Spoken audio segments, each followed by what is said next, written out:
It was summertime on the island of Sodor. All the engines were very busy. They carried freight and passengers up and down the lines. Sir Topham Hatt came to see Emily. "I am opening some new routes for the summer," he announced. "Emily, you will pull the flour mill special." "Thank you, sir," said Emily. She was pleased.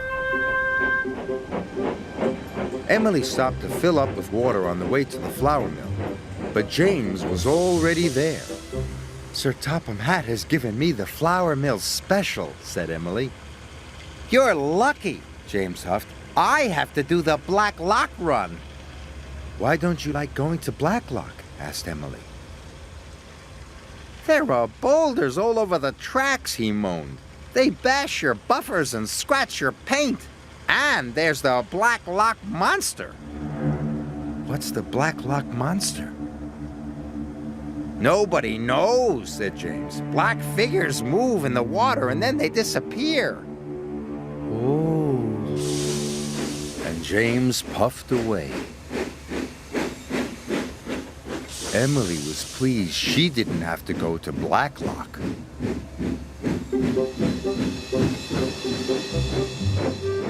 At the flour mill, the flour had been loaded onto trucks. Emily was coupled up. Then she puffed across the countryside to Knapford Station.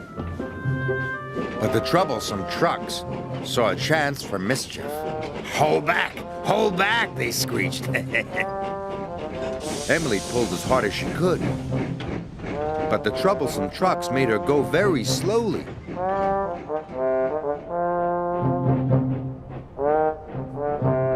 Emily was late delivering the flour, so there would be no fresh bread that day. Sir Topham Hatt was cross. "This means I won't have any toast or muffins for breakfast. If you are late again, you will have to do the Blacklock run instead of James." Emily didn't want to have her buffers bashed by boulders, and she didn't want to see the Blacklock monster.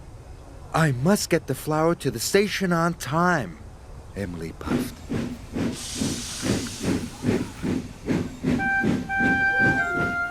The next morning, the troublesome trucks tricked her again.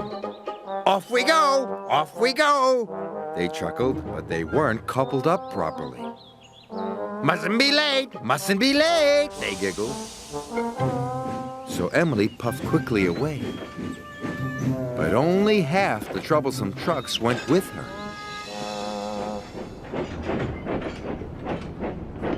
Emily arrived at the station. "But you've only brought half the flour," the station master cried. So Emily had to go back for the rest of the troublesome trucks. "Oh no!" Emily cried. "I don't want to get the Blacklock run." When Emily arrived at the mill, the trucks were more troublesome than ever. "Emily, the late engine! Emily, the late engine!" they sang. This made Emily very cross, and she biffed them very hard. "Oh no!" they cried, and they splashed into the duck pond. Emily was covered in a floury mess.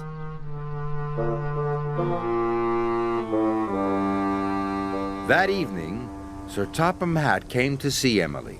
"Emily, you have caused confusion and delay," Sir Topham Hatt said. "Now you are to take over the Blacklock run." Emily was very unhappy.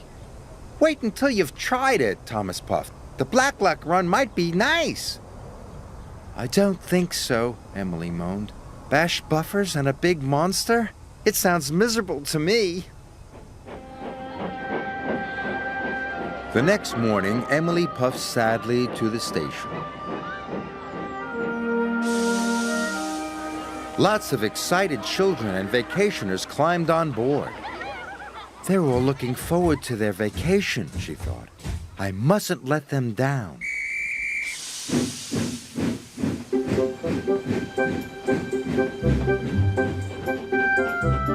Soon, Emily was steaming up hills and through valleys.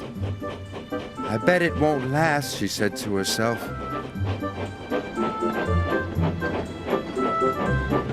Emily reached the murky waters of Blacklock. Oh. That's where the monster's supposed to be, she puffed nervously. Then there was trouble. Rocks fell and blocked the line. Oh no! Emily had to wait for help. I knew I wouldn't like this route, she huffed.